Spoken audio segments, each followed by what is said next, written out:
It's what people think are in their own mind. It's making right in their own mind. Because it sounds good. That's the problem. It sounds good, but you only get so many minutes with it, and then it sucks. And, right. But anyway, you know, I saw something. Oh, by the way, just a side note on that, I received a letter in the mail the other day telling me that they've noticed that I haven't used my Obama phone in the last 30 days, and in order for me to keep these valuable services, I need to make a phone call. Wait, do you have an Obama phone? I did. Did you really? Yeah, I just wanted to see what it felt like. You know what? It was pretty cool. Hey, that works. Was it an Android or what was it? Did it? Oh, absolutely not. It was like this little stick that had a few numbers on it, and I could text all day long, but I couldn't get it off the T9. So it wasn't even a smartphone. Yeah, and you would think that would make sense if you give everybody a smartphone, a cheap smartphone. That way they could. Well, no, all they needed was the tracking device. They didn't actually need the GPS and all the cool stuff. I needed that tonight. You should have made a video. I should have led with that, shouldn't I? Yes, damn. You should have. You need to disclose any Obama programs that you're currently under. But seriously, and well, I did have Obamacare there for a little while, but they took it away from me. They said I made $1 too much. Here's what's scary. I'm sitting here talking about it, but here's what's scary. West Virginia is the #1 socialist state in the Union. Currently. Well, of course, because we're the poor son of a bitches that are dependent on pills. Well, of course we're socialist. But that was by design as well. And of course it was. They're starting to see that. There, when you pump in more pills than there are citizens in a particular area, something's not right. There's probably going to be a problem there before long. Well, yeah. I mean, who would have thought OxyContin would have gotten out of hand? But, really? Come on. That's like Tic Tacs, man. I take 17 of them a day, man. Okay. But, so, look, I saw this the other day, and we're going on an hour and 30 minutes, so we'll wrap here in a second. I appreciate you coming on. Sounds like a plan. But I want to wrap this up. I told you I was going to close with some things, and... Well, hold on a second before you get started on that. You wanted to remind you of something, and that is a little word used that you told me to remember: consolidation. Oh yeah. Okay. Yeah.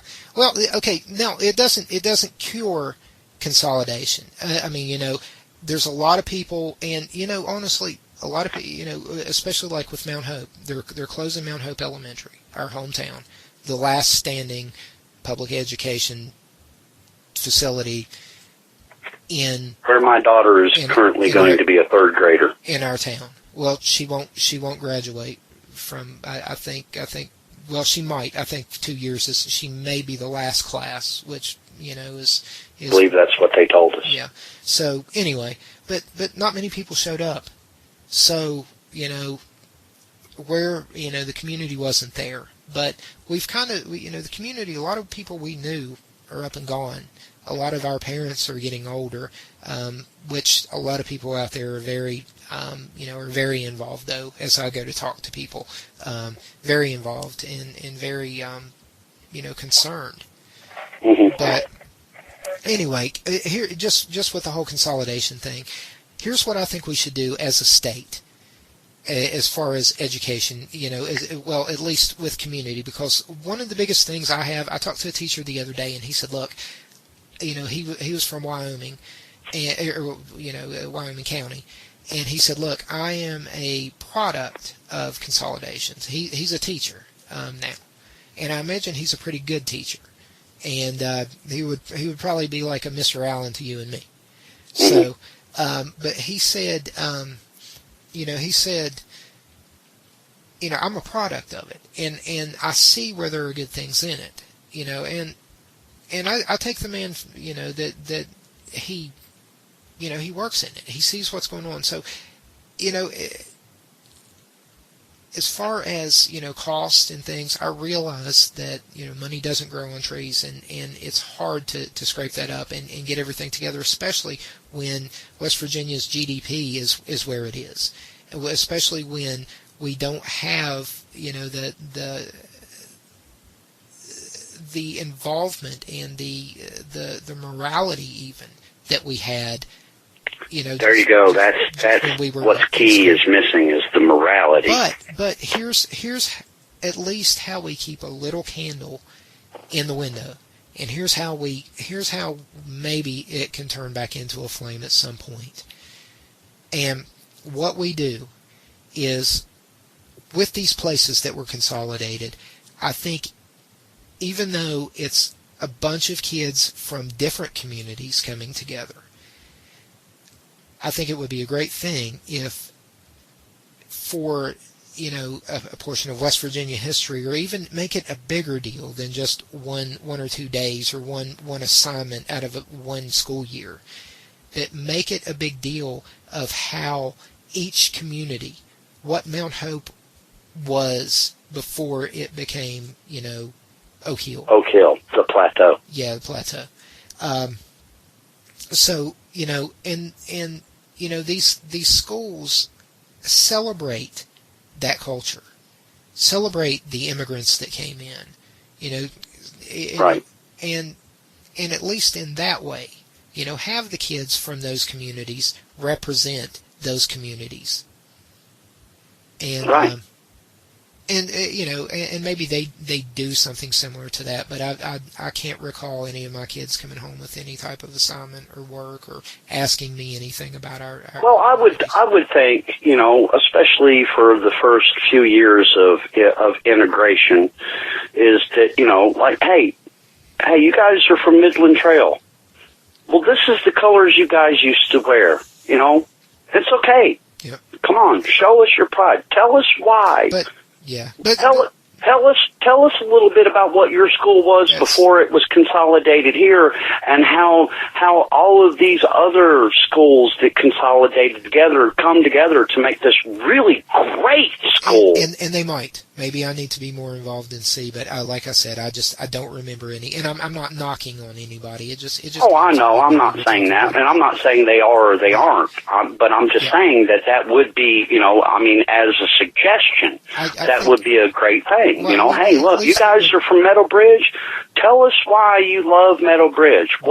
Tell us about when your dad was in high school and he played football against Mount Hope, and the great competitiveness you guys had, but you still felt a form of community because you were from Fayette County, and now you're all together, and now we've got this shining new look that we're going for, but we're deriving from those little communities to bring that together, to put this together, to make it a stellar example of what communities that come together can do.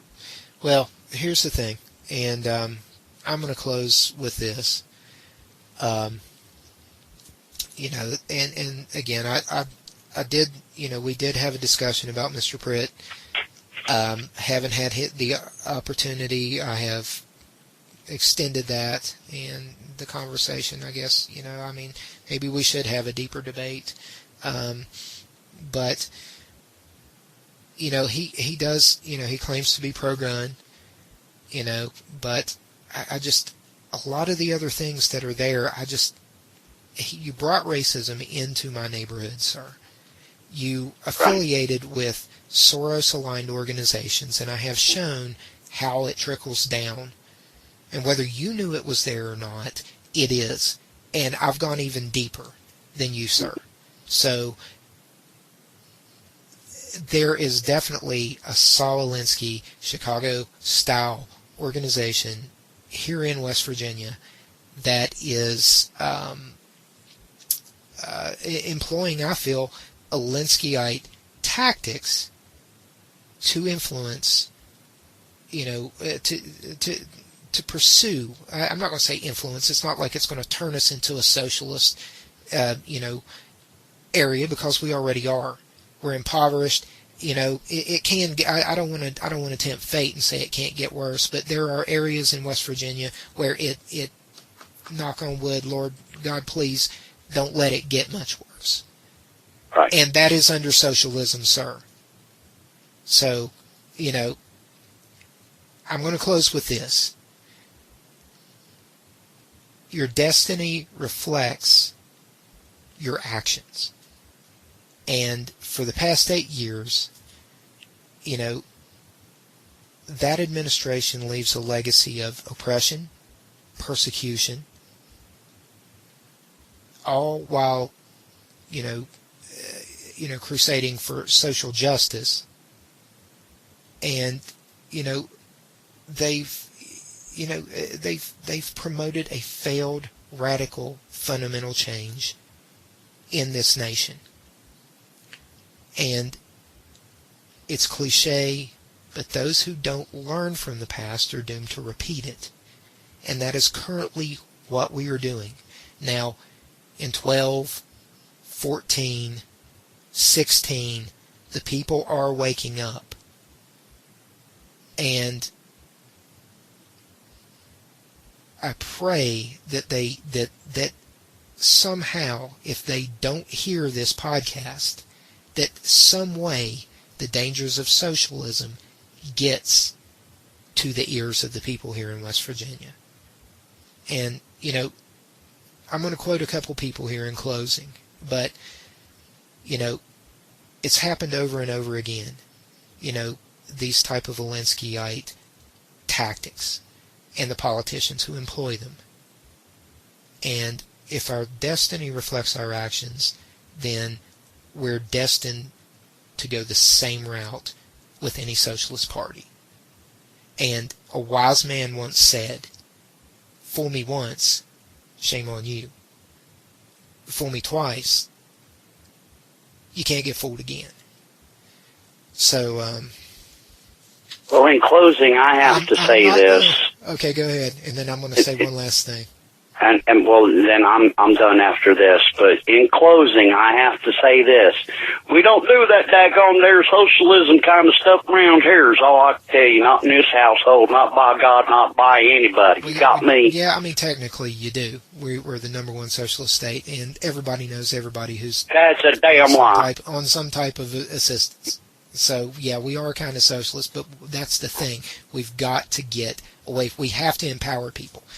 Good. We have to find a way to capitalize on what we have available to us. Clean water, not fairly clean water, beautiful land, activities where you actually disconnect from a phone and have to go somewhere to do it.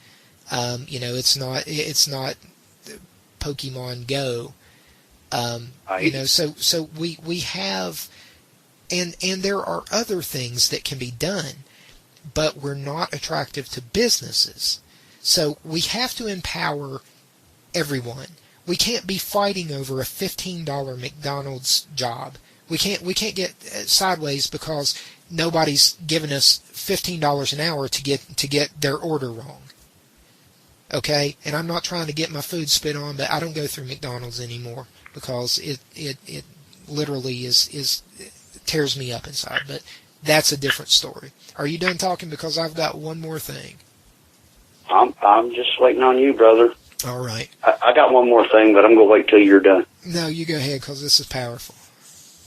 No, I want you to go ahead with yours because mine is extremely powerful. All right, I'm going to give you the last word, sir. I will do that. You are a gentleman and a scholar, and I'm going to honor your presence here this evening.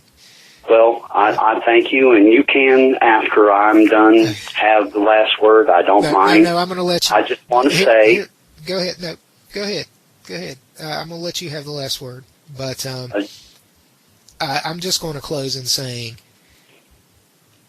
in the brilliant Piers Morgan interview that Alex Jones was on, he made a very good point about the Second Amendment. Hitler took the guns. Stalin took the guns. Mao took the guns. Fidel Castro took the guns. Hugo Chavez took the guns. But I'm also going to drive another strong point home.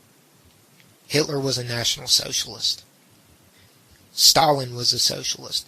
Mao was a socialist. Fidel Castro was a socialist. Hugo Chavez was a socialist. Vladimir Lenin was a socialist.